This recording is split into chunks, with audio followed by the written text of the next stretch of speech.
All right. Well, Chris, it's so great to be talking to you again. Yeah, For good to those be who, back.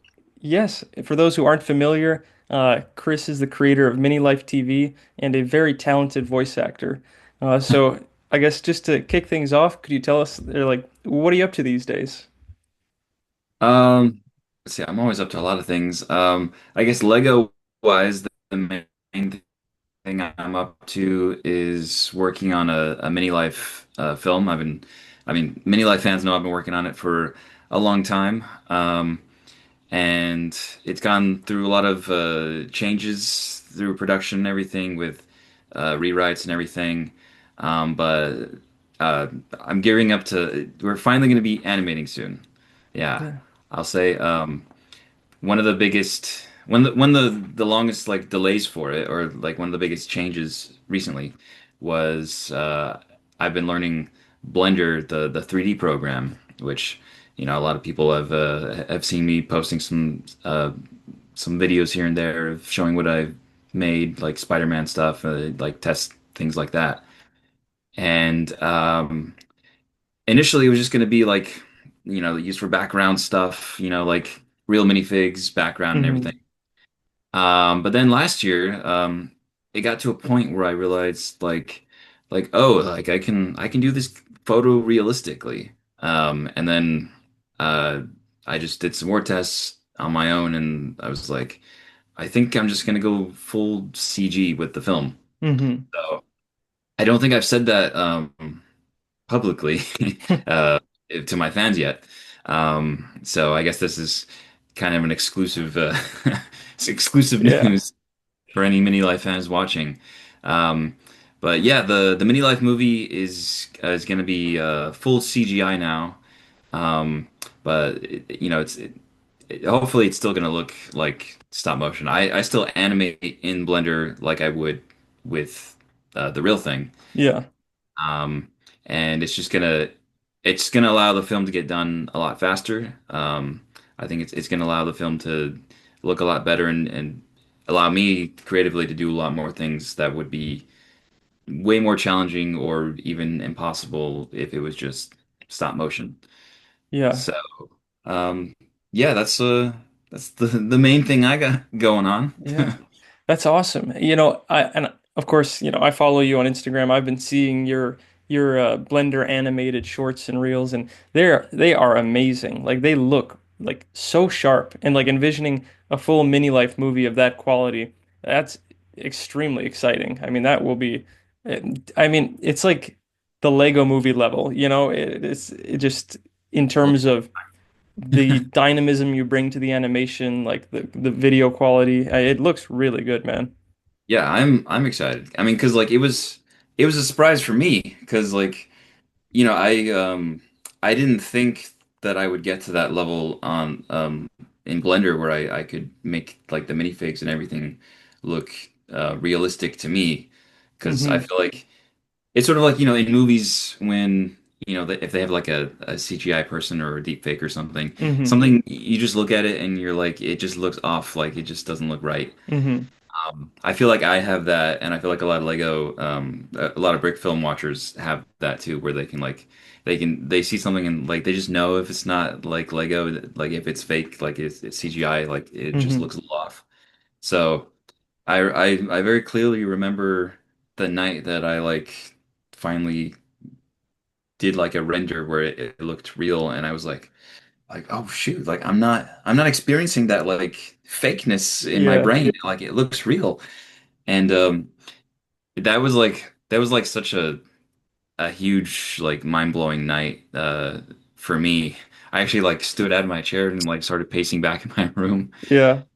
It felt like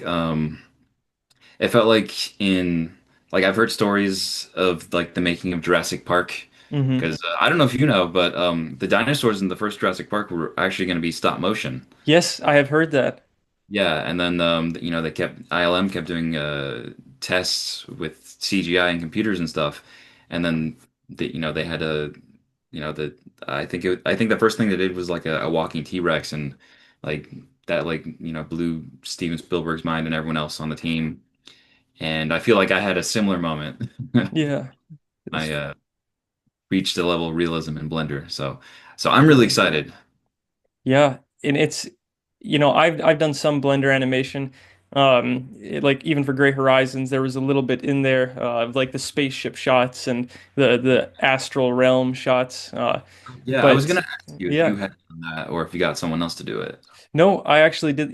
That's and I am sure you can relate to this. Like taking on these kinds of projects, it's like this problem solving where you're like, okay, if I want to create this kind of scene, I'm gonna have to learn this skill and this skill and make it look like this. And then you figure it out. YouTube tutorials go a long way.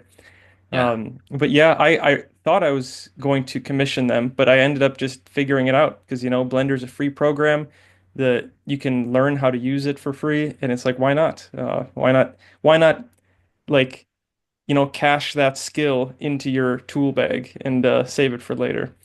Um, Yeah, that was yeah, my opinion exactly. When like, Blender, it's a you can make like, movie level quality things and it's a free program that's just sitting there. So yeah, like you gotta learn it. Like totally.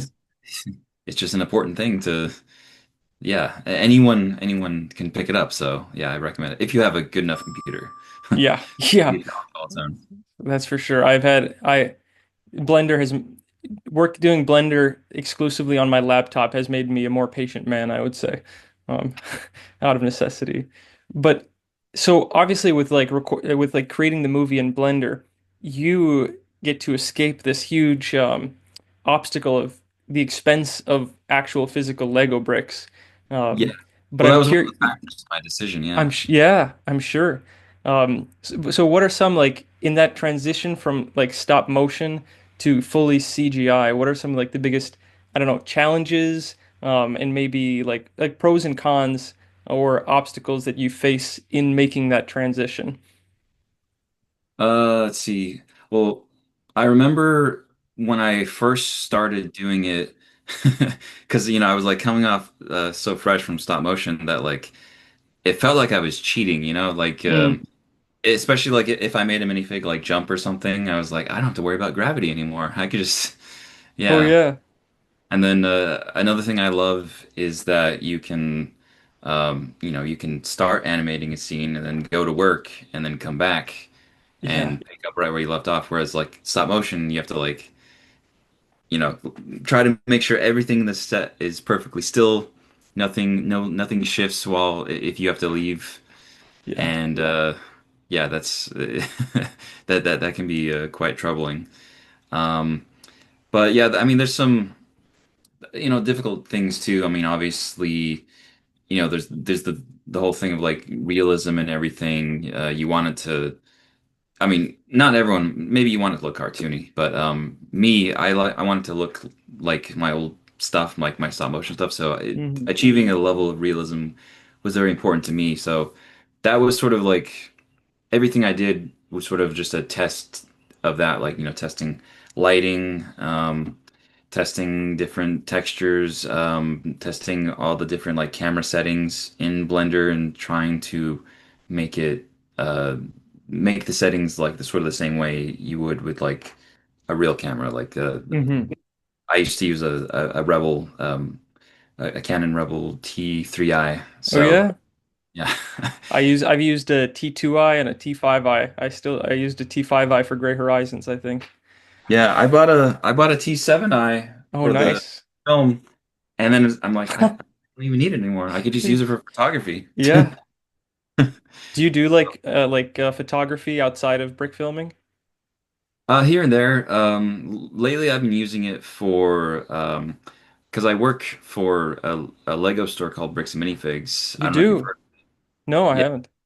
Yeah, it's a Lego resale store. They're all over the country. They have like over 100 stores. So Whoa. I do marketing for them and I make videos for them. And occasionally, some of those videos I like to make little animations, Hmm. just because it's fun. The customers love it. I like doing it. Um, and yeah, but I also use my camera to shoot the footage of the actual sets in the store and everything. Hmm. Um, so yeah, it's fun to be able to do that. Yeah, it's a great job. I I Yeah, love dude. working. That sounds amazing. How long have you been working for them? Let's see, what is it? Think I think about two years now, maybe. Yeah. Yeah, I think so, something like that. It's a pretty incredible like blend of your passions and interests. Like good on you for landing that. I mean, marketing for a Lego store. That's pretty cool. Yeah, yeah. My favorite thing is when they get some of the old sets. Like they just got a whole bunch of the old Lego Star Wars sets, which is always like my favorite, you know. Yeah. Like yeah, that's always cool to see. And it helps to stop me from buying Lego because like I see it every day in the store. Oh So yeah. I don't feel the need to like get it and put it on my shelf because I see it on a shelf all the time. Wow, that is a it's like an appetite suppressant for buying Lego. Exactly, yeah. My God. Yeah. That's cool, man. Um and yeah, Yeah. with like the CGI when you were describing like the pros of it, you're not going to bump the table or get light flicker in Blender. Yeah. So that's Yeah. Yeah, there's I mean there are challenges too with Blender. Like especially one of the early things I noticed was uh like frame like the sample rate on frames and everything in Blender mm, and also like I yeah, I guess like how high quality of an image you have and all that stuff. That can cause a different kind of I guess flicker you could say where mm. um and I've noticed it mostly like when a camera is moving, the reflections will Oh yeah, yep. shift around between each frame, Hmm. and that's because you know it's rendering a new frame every time, and it um, it the computer if it's doing like lower samples, it can't like quite translate how it would look in real life if like it's just a clear, you know, reflection Yeah. sweep. So that's a challenge that I feel like I've mostly tackled. I barely see it anymore in my stuff. Um, but yeah, I mean that's one of like the cons. Like, you know, I remember the first time seeing that, I was like, "What is that? I don't like that. How do I stop Yeah. it?" Oh my God, dude. I know exactly what you're talking about, and that has been a big issue for me with Blender stuff, but also denoising. Like try because you really, oh my gosh, try if you use like a denoising software to like make the image look good and clean. Like with each frame, it'll denoise it differently, so it isn't you don't have that smooth transition. So I, it's Yeah, there's a little button you can check. I don't know if you know, but it's very important called persistent data. oh yeah. Yeah, so it's in the settings on the side. I forget under which tab, but you want to check that because that will basically kind of remind or let Blender know that like they like use like you know there's all like sort of one sequence, and it'll help to to make the frame look more connected instead of like all over the place. Wow, So you may have just solved a big a blind spot for me. Um, that's we might I'm gonna consult you later, man, for some Blender advice because it's funny. There are a lot of tutorials out there for people who want to learn, but there's still like the little things that can just get you and like trip you up for a long time. yeah, yeah. I mean, yeah, there's plenty of things you can learn online, but then, yeah, like you were saying, there's some problems that I just couldn't find because they were so, I guess, like specific that I just had to like fiddle around and try to like solve myself, which, I mean, that's kind of like a fun challenge all its own, you know, like when you finally get it, you know, Yeah. it makes you feel like good, like, oh, I figured this out on my own. It absolutely does. And that's, it's there is something that's really incredible about just diving into the filmmaking process and taking on so many roles in the production. You like we both do you do more voice acting than I do, but like acting, writing, editing, animating, and it is just this constant problem solving process. And I don't know, I think it's like it does help keep you mentally fit in a way. Yeah. I mean, I think that's how it is with any movie in general, just like Totally. it's just problems. Live action that has its own all these different things you have to deal with. You know, Yeah. they always say, in Hollywood, like it's a miracle anything gets made because Yeah. there's all these different problems and things you have to overcome. Yeah. Speaking of Hollywood, I am curious. Do you ever do any voice acting? Like, I mean, I know you do some voice acting for like brick films, but like commissions or working for like voice acting for any companies or anything like that. I know last time we spoke years ago, you had expressed like a strong interest in pursuing voice acting in some way. So I'm just curious, uh, what that's like. Yeah. I'm not working yet, but I'm trying. I'm in the process of trying to. I'm working on getting my commercial demo done, and then once that's done, I'm gonna send that out and try to get an agent, and Nice. then once I get an agent, then hopefully I start landing some gigs. Yeah. Um, yeah, I've sent a few auditions here and there, but I know like the key thing is like, getting an agent because those are the people that will send you stuff all the time for Mm-hmm. auditions, and that's how you get work more regularly. Yeah. So, um, so yeah, I've been practicing building up for that. I have a guy he's been in the biz for over 30 years. He's going to be producing my demo. I'm just in the process of collecting prompts for me to read, and Mm-hmm. then I think he has me. He told me to pick out like 15, and then like I send them to him, and then we'll sort of whittle them down to, just like 5 or 10, and then record those, and then that'll get whittled down more to like probably five, something like that. Yeah. So I'm in the process, but yeah, I'm Yeah. still very much pursuing voice acting. Yeah. Yeah, as I think you should be. I mean, it's amazing to me. Like people who have watched Minilife TV, like they know your range when it comes to like voice acting ability. But it really is something. And uh, Godspeed for on those pursuits. And I'm sure like getting an agent, like to me, someone who's like so like d takes on so many roles by myself and like is so kind of my own my own marketing. I am my own marketing team in so many ways. Like the idea of getting an agent is both, it sounds so nice to have somebody who's like on your side helping you like basically chart a path, but also like a big step, that's another level of participating in the creative sphere. Yeah, yeah. Yeah, it's a whole another world, but it's a world I want to be part of, so that's why I'm Yeah. going after it. And yeah, like you said, I mean, Mini Life has been just a great sandbox to, use my instrument and Mm-hmm. all things. You know, I still recording for the Mini Life movie. I still have to like make sure I can do my Chris voice because the Lego Chris, he's a little different than me. He Yeah. talks higher, he has a little bit more energy, Mm-hmm. and especially in the Mini Life Origins movie because that's supposed to be a prequel, so I'm technically the youngest I've ever been. Oh yeah. Gosh. That's funny. I'm curious, have you recorded the audio for the movie yet? Or have you like started splicing any of that together? We're halfway done recording the film. I'm actually in the process of doing some last minute changes to some scenes in the script. Like how you go about, you record stuff, and then you're like, oh, actually, it would be a little tighter if I did this.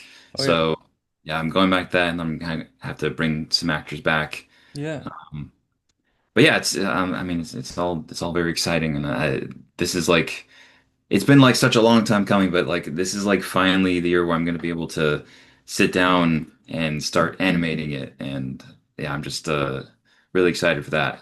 Yeah. Oh, it definitely seems like the skills you've accumulated, and I mean, even just the epiphany to do it in CGI, like all these things are reaching a what's the word? They're coming together and in a really cool way. And I'm sure that the movie that you're going to make now is is a different movie than the one you would have made if you had started animating 2 years ago, of course. Oh yeah, yeah. Yeah, I was just thinking back the other day of like the first script and like all the things happening there, and just thinking like, man, if I had gone with that one, it'd be it, I don't think it would have been a good movie. Yeah, it is funny you say that because I think back to like my previous like my projects before Gray Horizons, and even you could say an earlier draft of the script of Gray Horizons, and like we do we get better by making imperfect projects. Like you start off generally making bad stuff, and then ideally you get a little bit better and a little bit better. But you do reach a point where, like, I mean, committing to like a feature-length movie, to making a feature-length movie, you do want your skills to be as tight as they possibly can be, and you want the script and everything to be as tight as it can before you commit the next X number of years of your life to executing that vision. Yeah, yeah. For me, I mean, one of the good things about like about because like I'm a very busy guy. I do have a bunch of different jobs that I do. Mhm. So I have to like sometimes walk away from mini life for a little bit and then come back to it. And that's always good because like I'm able to come back to the script and look at it with fresh eyes and Hmm. I like look at some parts. I'm like, who wrote this? This doesn't make any sense. Yeah, So I'm able to like see the things that work and then see the things that don't work and then work on those and make sure that they do work. yeah, So yeah. yeah, that's time is it's both it's an ally and then also it's like a it can be a what's the Uh, word a challenge too. yeah, yeah, I get what you're saying. I find that with like time can be like it's a good thing that it takes time to make stuff because it allows for reflection and refinement throughout the process. But sometimes it's also very frustrating because it's like, oh my gosh, how much how many there are only so many hours in a day that I can commit to this thing. How long is this going to take? So it's Yeah, I mean, I wrote.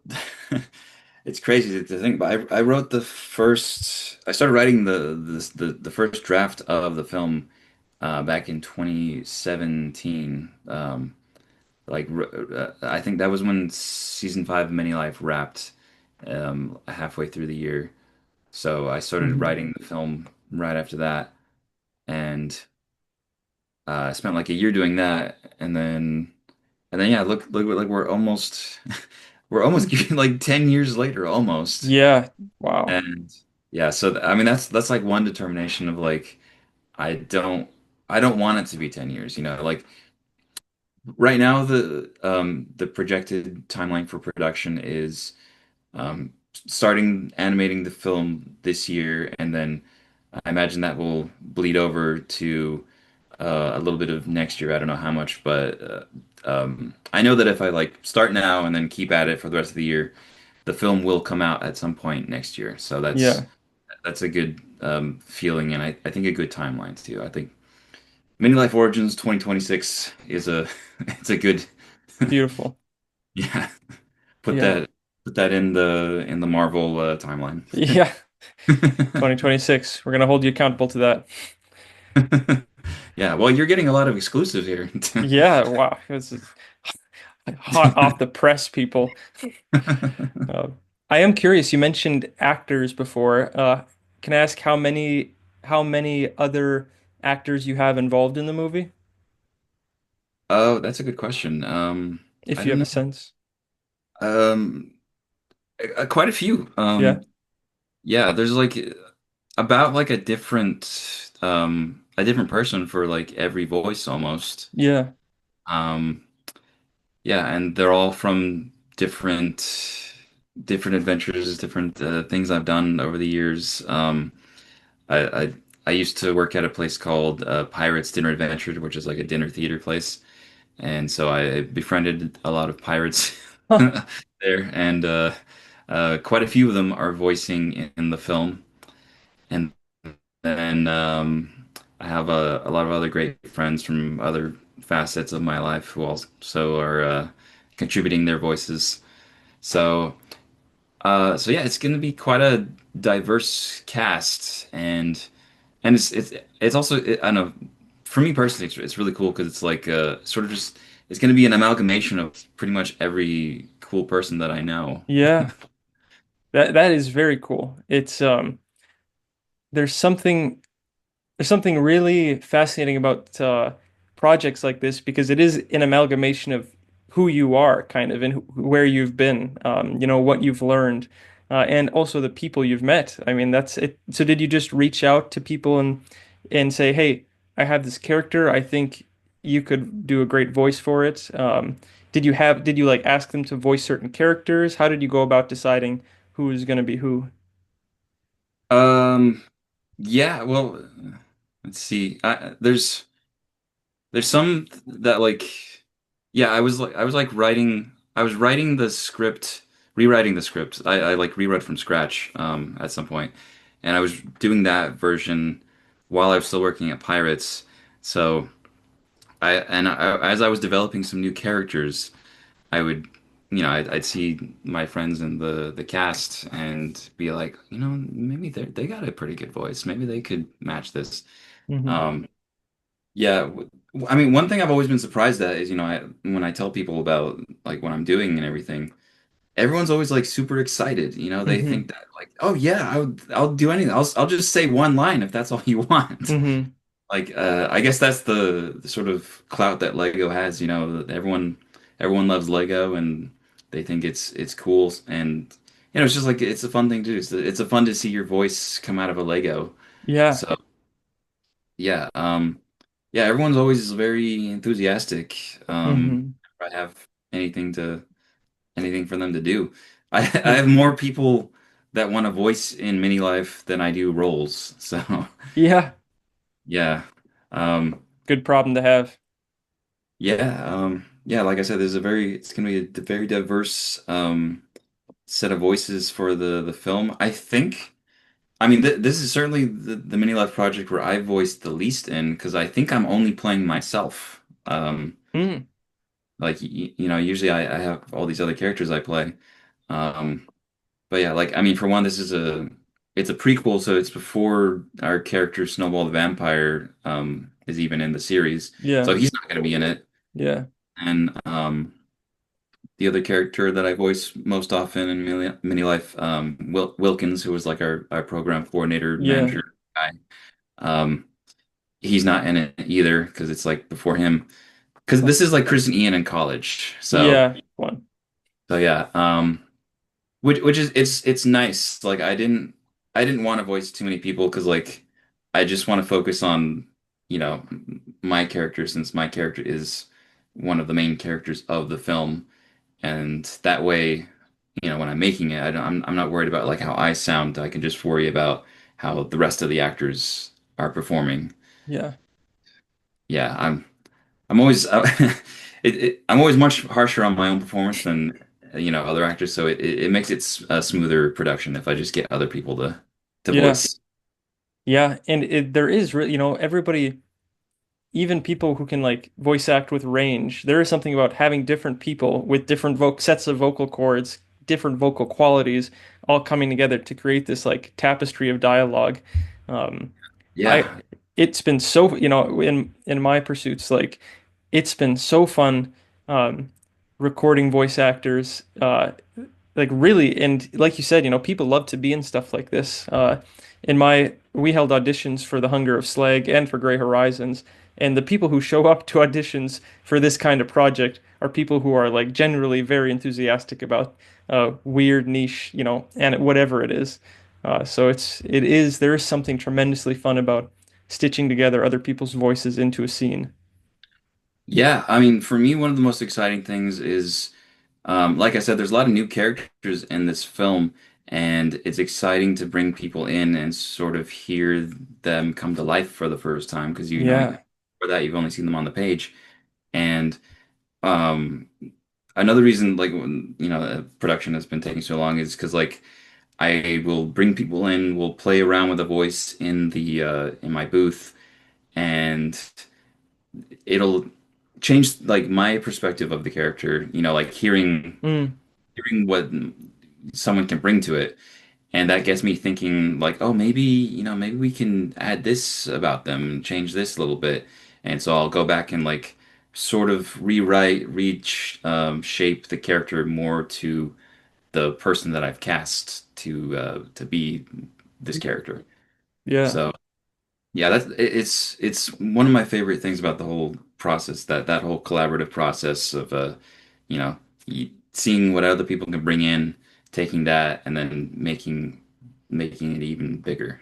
Yeah, that's it's really cool. That's an impressive depth of what's the word? It's like I want to say streamlining the film, but it doesn't feel right. But like um shaping and reshaping the film to fit its various components. I mean, it's like to change the line to fit or to make subtle changes to make it more suitable for the person playing the role. That's a high level of um, film sophistication, I would say. Yeah, well, I mean, it's the most fun, like Hmm. yeah, it just brings that much more character and that much more life into the film. This is the mini life movie is really going to be something like totally like next level compared to any other mini life Yeah. thing I've done. It's going to be mini life at its best, and really, it's going to be setting like a new sort of tone and like for the series like going forward, it's going to be like this is what it is. Hmm. This is what it'll be like going on, you know? Yeah. Yeah. So It's almost like starting fresh, you know? yeah. Like the first 5 seasons of Many Life were just the longest proof of concept ever. Yeah, dude. It's so, sometimes it is like truly funny to me. I know that like the work that we do, the movies we make are, like you said, tonally different. They're different genres, different niche, but like there's something so similar about what we are doing and what we have done, starting with this like this series of the seasons, and then like kind of starting fresh. Because I really felt the same way about Gray Horizons. I was like, all right, this is going to be the Void War now, ladies and gentlemen. It's a new thing with the Lego Zombie Apocalypse. It was a good time. We all had some good laughs, but this is the Void War now, and it's like still at its heart, it's connected to the thing that created the foundation. But there is also something new there, like a new kind of spirit to the thing. Um, yeah. Yeah. Yeah, uh it's fine. I almost like don't want to talk about this, but like I'm like me and Ian have had talks about like, Mini Life post the movie now. Hmm. And I've been flirting with the idea of because this really feels like since this is like a prequel film, it's like really this is the foundation. So I want everything to like look the same. So I've been flirting with the idea of like, oh, it'd be cool to like go back and retell Hmm. the the first few seasons of Mini Life with this new technology, um, with some better writing since I'm a better writer than I was when I Yeah. started. Um, and just make everything like look very like cohesive and go together. Um, but then also like we want to continue the series past season 5, so it's like finding the balance, and we'll figure that out when the movie's Yeah. done. Of course, that's got to be done, but that yeah, that is it's something that I've been thinking about. Like, oh, it'd be cool to like go back and retell Mini Life and have it be like this is the this is the official canon, you know? Yeah. Would you, maybe this is would you ever consider like if you release this movie, it got like a lot of acclaim and attention, would you ever consider like partnering with a studio to like create an actual like series like you know what I mean? Like tell officially produced mini life TV. Well, I'd certainly take a meeting. Yeah. It would all depend on like, you know, it would all depend on how much like me and Ian would be able to keep our thing, keep make sure that Mini Life Of stays what it course. is. Yeah. because like you could feed that to something like Netflix or something, and they could go and be like, yeah, totally, and then they buy it, and then they change a lot of stuff, and then it gets canceled after one season. Yeah. I have these fantasies about like partnering with Lego or a studio or like, the Void War being picked up in some way. But at the same time, that there's like a fear there that it's going to become some kind of whitewashed version of itself. Like I'm not going to be able to give it that weirdness, that like darkness that I really want to give it. So it is, I think that's every artist's like dream and fear. Like selling out is both the dream and the like something to approach cautiously, I think. Yeah, yeah, it's definitely something I've thought about a few times over the years. But then, the industry has changed so much over the last few years, especially with like streaming and everything now. Yeah. Um, but I mean, this is one of the other things that was exciting about learning Blender is realizing like, oh, I can reach a level of photorealism now. I can make this, look like you said, like the Lego movie. Hmm. So I was like, well, why, why would I, if I had the chance, why would I want to sell it? Because then Hmm. it would inevitably, it would get changed somehow. Hmm. It would, there'd be more there, if there was like, studio heads looking at it, they'd certainly want to change things. That's just the way it is with anything. Hmm. So, for now, it's like, if I could just do it on my own, might as well just keep at it. Yeah, we might be entering, maybe you could argue we already are in the age of self-publishing. And that's and I don't know, it's funny, like sometimes the artistic world, Instagram, YouTube, this algorithmically fed marketplace feels so unbearably competitive. Um, but it's also it enables us to put our work out there for free and to like cultivate our own audience. So it's really a double-edged sword. But I am grateful that for us, we aren't required to go through a studio or an executive or, anything like that to release our work to the world. And also even to make money from it, in whatever on whatever platform we decide to pursue. Yeah. Well, I don't make any money from any life. No. Yeah, I think our channel got demonetized a couple years ago just because, the algorithm doesn't like when you're not posting stuff every day. Oh yeah. Yeah. So, Dang. yeah. But that's fine. I mean, that's not I gave, when I started Minilife, that was the idea of like it would be my full-time thing, but Yeah. I gave that idea up a long time ago. And I Hmm. think it's better because this way I'm not like relying on Minilife, it's like it's a Totally. thing. I make money doing other jobs. This is something that I like to do, so I come back to it because I like to do it, not because this makes me rich or anything, because I'm not rich. Yeah. Yeah. Yeah. There's something to be said about um the turning your passion project into this thing that you have to do or you can't feed yourself. Yeah, yeah. Yeah, the YouTube life is not for me, No. especially since, YouTube has changed so much again, like since we both started, YouTube is Yeah. I don't I don't really like it anymore. I don't like what YouTube is. I use it Yeah. only because it's the best platform to put my stuff on, but in terms of like the culture and influencers and all that stuff, that's not for me. Yeah.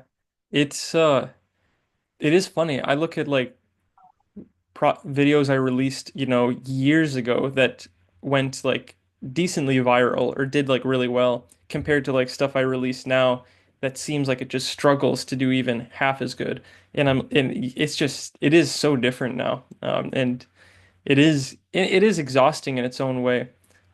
But unfortunately, it is also the best platform to post videos to have them seen. Yeah, I mean, well, you still got a huge fan base. I mean, I Yeah, was looking at the comments earlier. You got so many on the film, you know. yeah. it's great. You know, everyone seems to really love the movie. Yeah, that's thanks, man. I am very grateful. Like I do feel like I kind of struck oil with the first Lego Zombie Apocalypse, like season one, the full movie. Just like it gave me a really solid foundation of fans. Um, and in some ways I feel like my channel has survived based on nostalgia alone, because everybody like loved that first movie so much. But I don't know, I do still like I do still have this drive to tell this story and keep expanding this universe. And I don't know. I definitely see that with you too, with Minilife TV. I mean, even like demonetized, you're like, yeah, I got to keep telling this thing. I got to keep expanding this. Um, Oh yeah. I mean, learning Blender, it's just like put a new like it's just reinvigorated me even more. Like it's like I feel like I can finally tell the stories the way that I always picture them in my head and make them look the way that I wanted them to, that I yeah, didn't do before. yeah, that is so cool. It's like the creator evolution. Yeah, I mean, I feel like we all have these like the seed for Minilife TV for like I feel like the seed for my stuff it was planted at a very early age, you know. And for me, I think about being a little kid playing with Legos and like the movie that was playing in my head as I was like playing with the figures. And in some ways, I feel like I'm still chasing that high, where I'm trying to recreate that the epic battles in my mind, but on a screen so other people can see what I was seeing. So I Yeah, we am, just yeah, we're go just ahead. we're doing a very advanced form of play. Yeah, very advanced form of play. That's a good way to put it. And people can see us playing with our Legos. Yeah, yeah, you know, and it's funny. I do have some people like point out that it's in some ways strange, like what I do, creating a relatively like dark Lego series. So, like, there's a lot of like intense themes, and I do like try Yeah, to your make it characters serious. swear.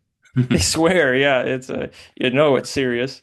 Yeah, Um, we don't swear in many life. no, Mini Life keeps it Or if we pretty. do, we have our own like Lego swears.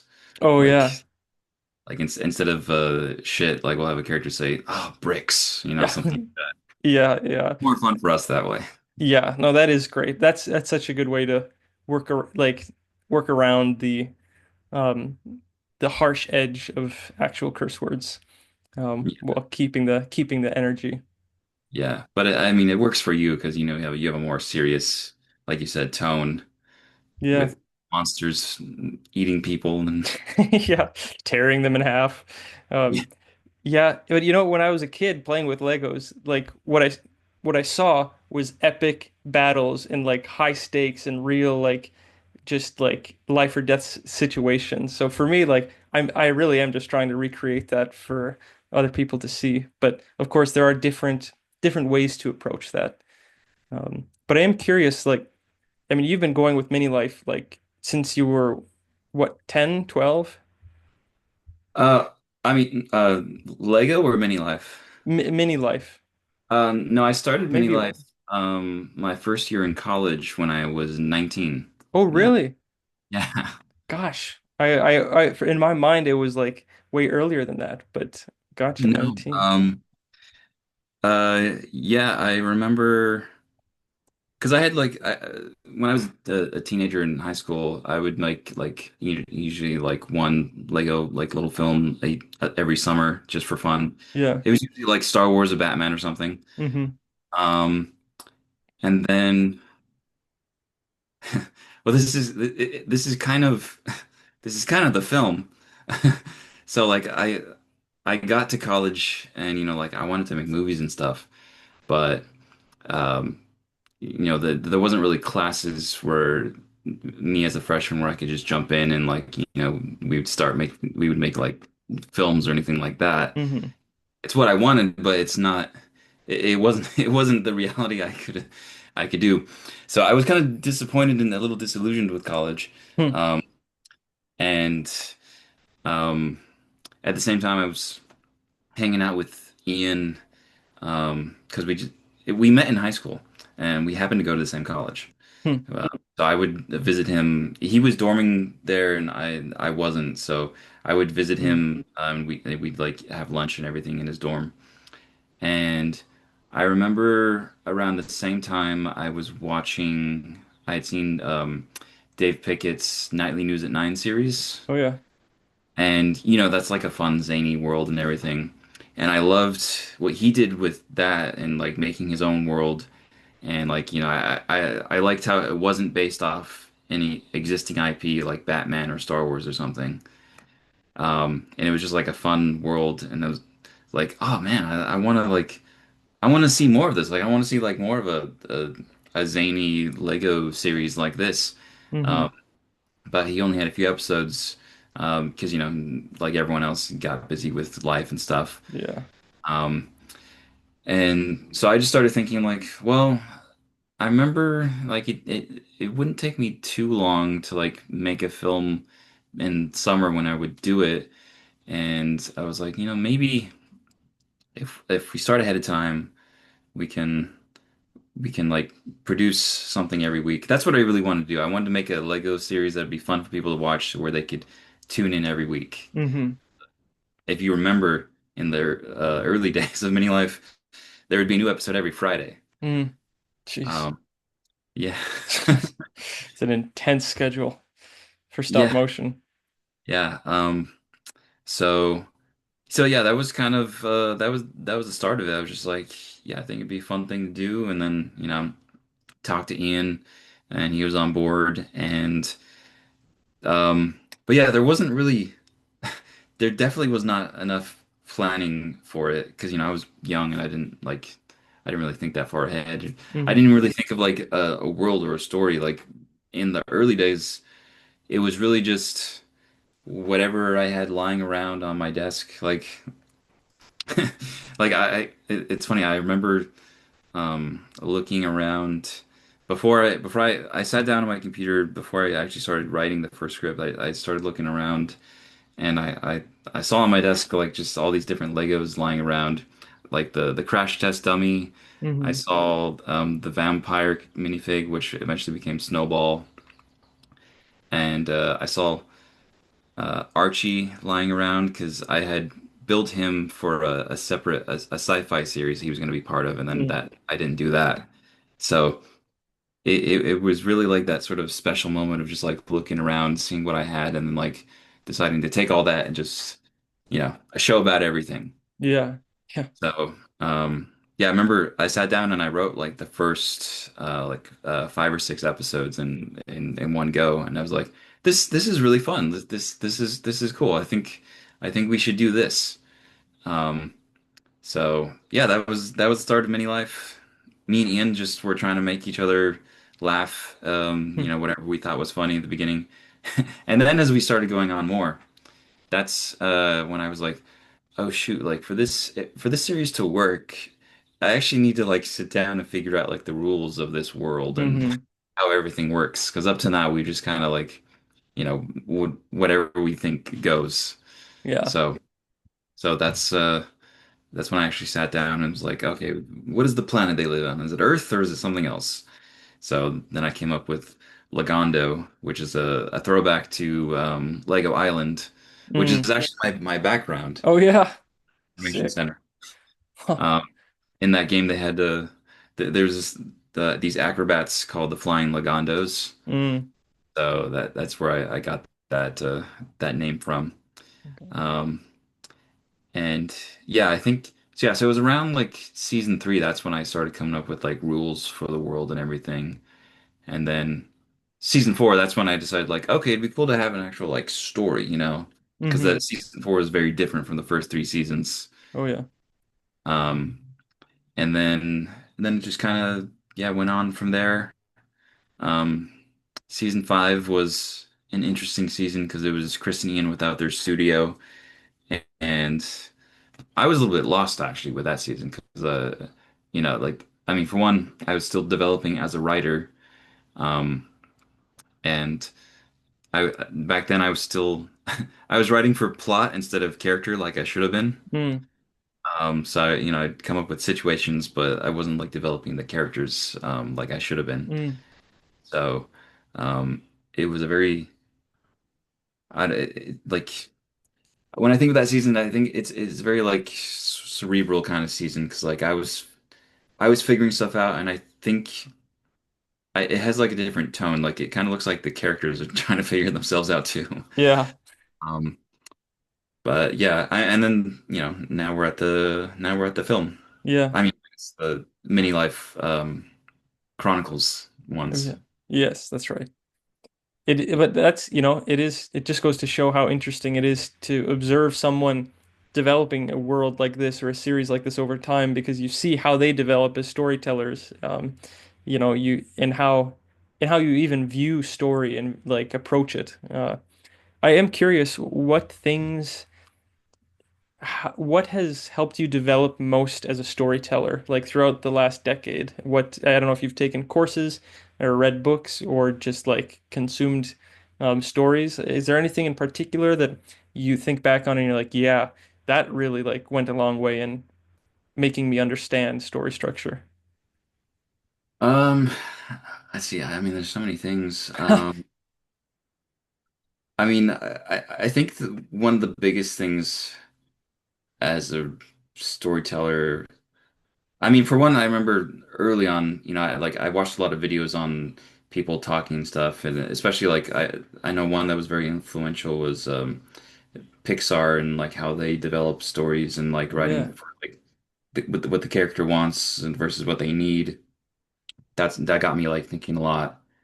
Um, but I think just life, Mm, I went out and had all these different adventures, worked at all these different places, and you meet a whole bunch of different people, and you just sort of realize like everyone has their own story, everyone has their own things going on, and so you sort of take that and you're like, well, let's apply that to the characters, like that's what a character should be. That's what makes a character feel alive is like when you know what they've got going on, what they're thinking, all that stuff.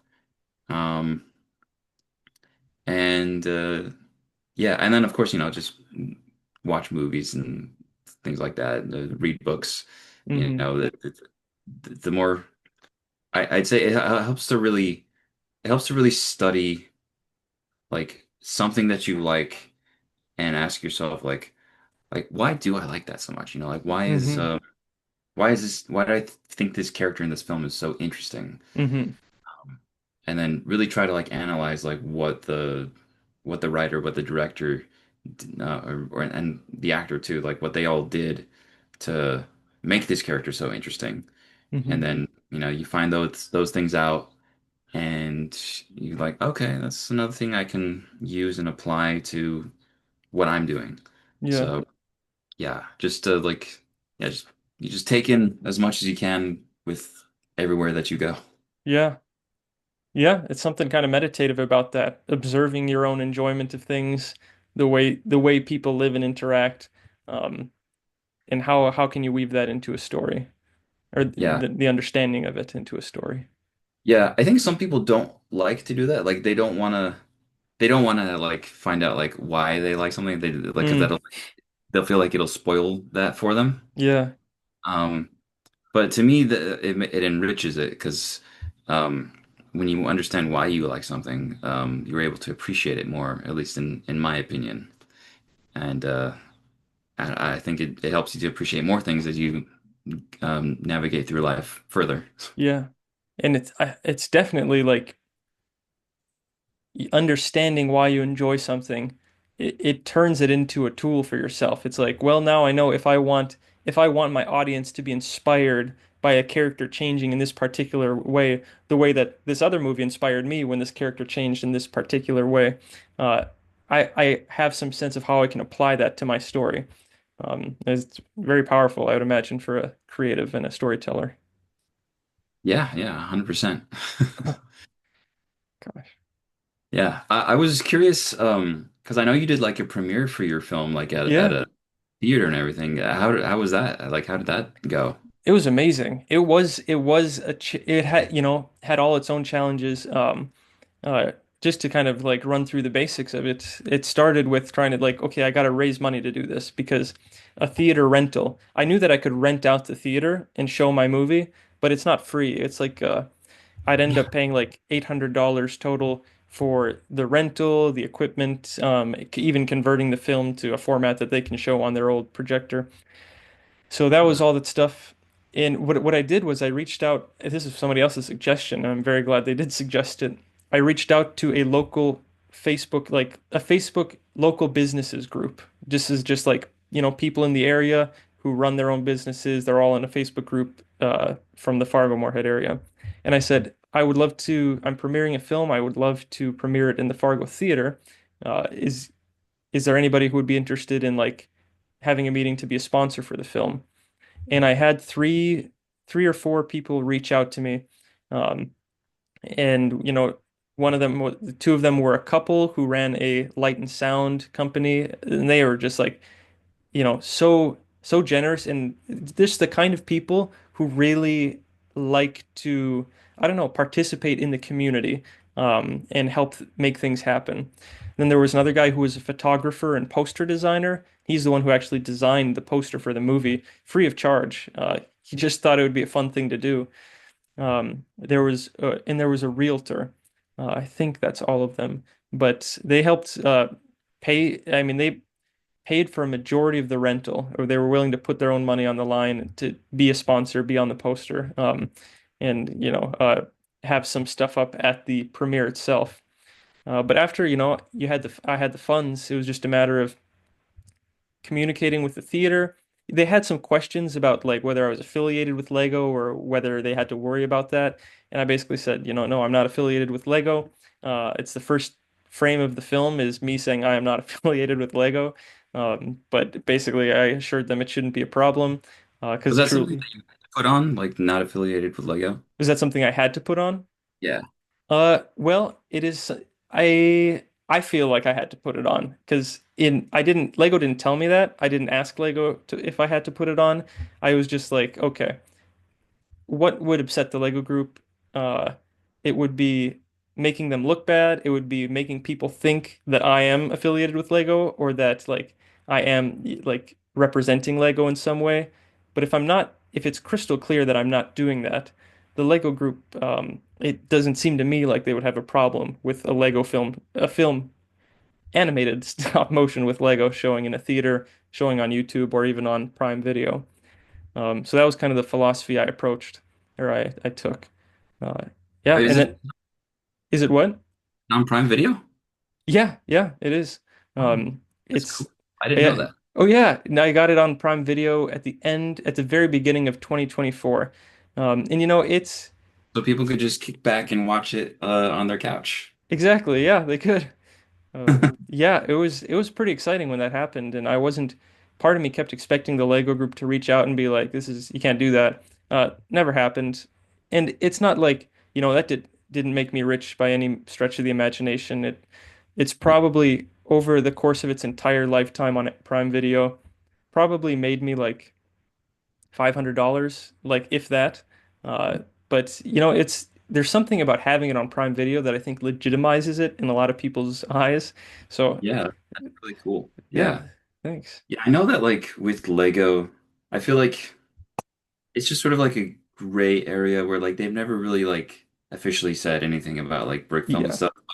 I I feel like at least my perspective over the years of seeing like their attitude is like they seem to encourage it because like I mean for one, it's like free ads for their brand. Oh, But absolutely.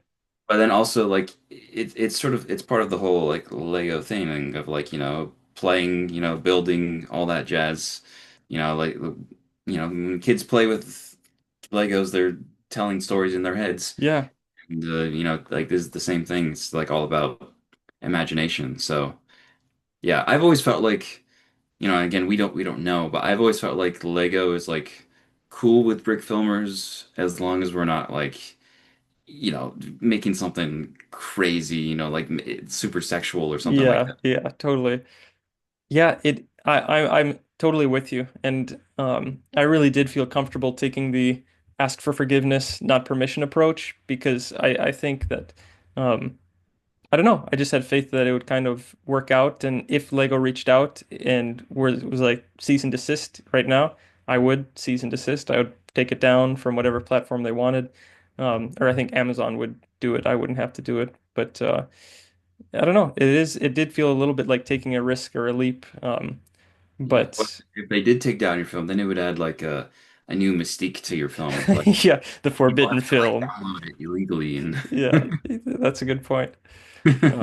But and that's the cool thing. I do think like anybody who wants to produce I mean, here's the thing, like everybody was like the vibe I was getting was you can't put Lego movies on Amazon Prime or you can't make money off your Lego films. But like thousands of people make money off Lego films from ad revenue on YouTube every day.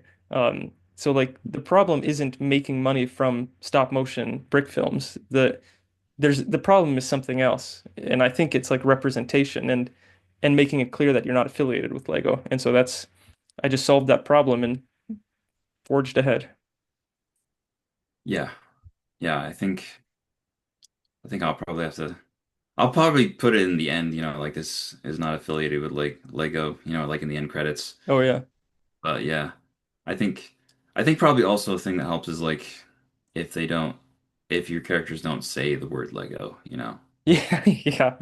That's a I would avoid that. Yeah. I mean that'd be weird anyways. Yeah, don't accidentally slap the Lego logo in the opening credits. Yeah. Yeah. But I mean there's no need for the characters to even really say Lego anyways. I mean it'd be Yeah. like imagine your characters being like, there's a monster coming. We as Lego people have to get out of here. Yeah. Me as a Lego person, I'm not comfortable with this. Yeah. God. Well, Chris, we should probably wrap up here soon, but I did want to ask just kind of a wrap-up question. And I don't know if how often you revisit your work, but maybe something comes to mind right away. But I'm just curious if you have a favorite episode or moment from the entirety of your work with Minilife that you're especially proud of, that you're like, that stands out as something that I'm so happy with how it turned out. That's a tough one. Yeah. There's so much to choose from.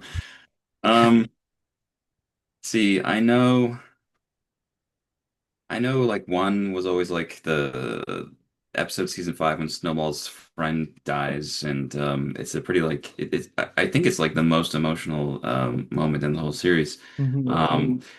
That one was enjoyable seeing the feedback because a lot of people really responded to it, and some people even said they cried, which was, like as a writer, it's kind of like cool to hear Yeah. that, like, Ultimate you compliment. list. Um, but then, I mean, on the other side, like mini life is mostly silly. Um, one of my all-time favorite moments in mini life is in the season 4 finale when baby Crotch Rash is attacking and he just destroyed Chris and Ian's studio and everything, and they're trying to figure out how to beat him, and then there's like this syringe of stuff that they can, Hmm. and if they inject him with it he'll like go down. So Chris and Ian do like a sort of baseball thing where Ian he gets his Star Saber, and then Hmm. I'm like winding up my hand and then chuck it at him. Yeah. Um, that always stands out to me because I remember getting to that part in the script when I was writing it, and like because before that, like Baby Croc Trash had like attacked Abel and he like got kind of banged up and everything.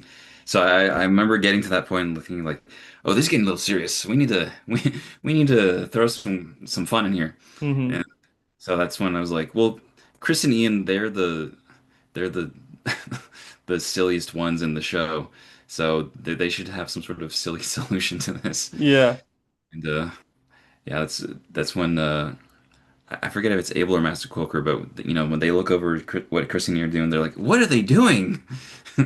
That's yeah, it's one of my favorite moments of all time in the series.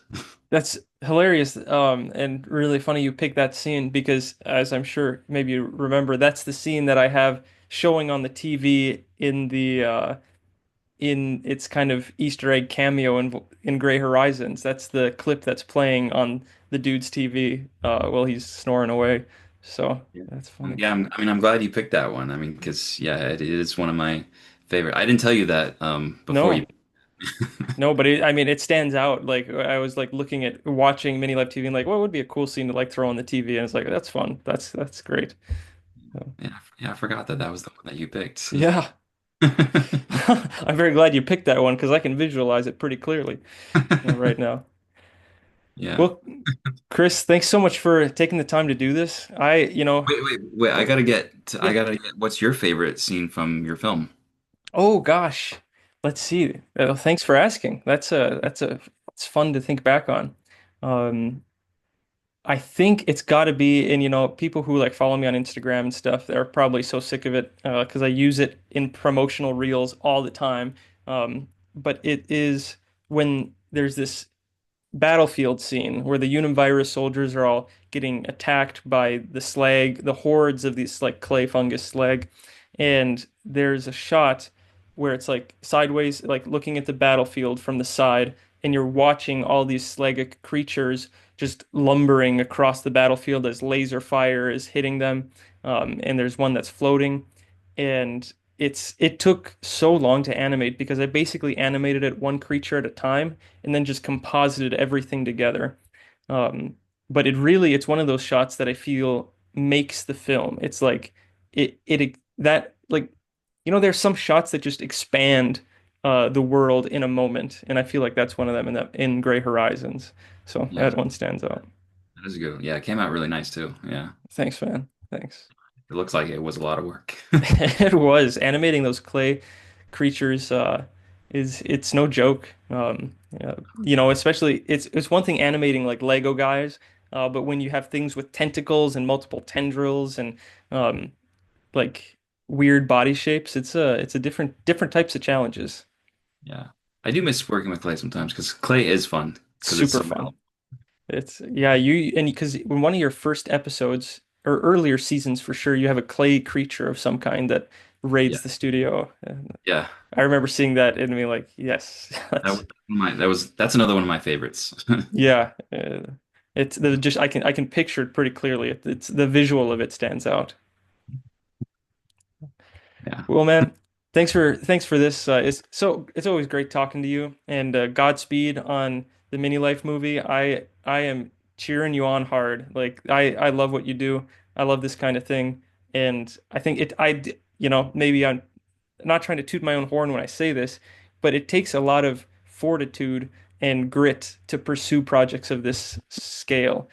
So I tip my hat to you, sir. Yeah, well, I was gonna say likewise, and that Thanks. we're both making the film we're like on the similar timeline now, so Yeah, we keep definitely going. are. And yeah, so yeah, hats off to you. You beat me too. You already got one film down, so Yeah, yeah. Well, we'll see how the sequel goes. It's what we always try to improve on the last thing, and it's sometimes you wonder if you're biting off more than you can chew, but you gotta try anyway. yeah, well, that's what life's all about. Well, no, we're not trying. You do or do not. There is no try. Yes, thank you, Master Yoda. We are gonna make we are gonna make our films. Yes, absolutely, man. We'll just have to do some status updates along the way because it'll be interesting to see how this plays out. Yes, absolutely. All right. Well, take care, man. Thanks again, and we'll do this again sometime.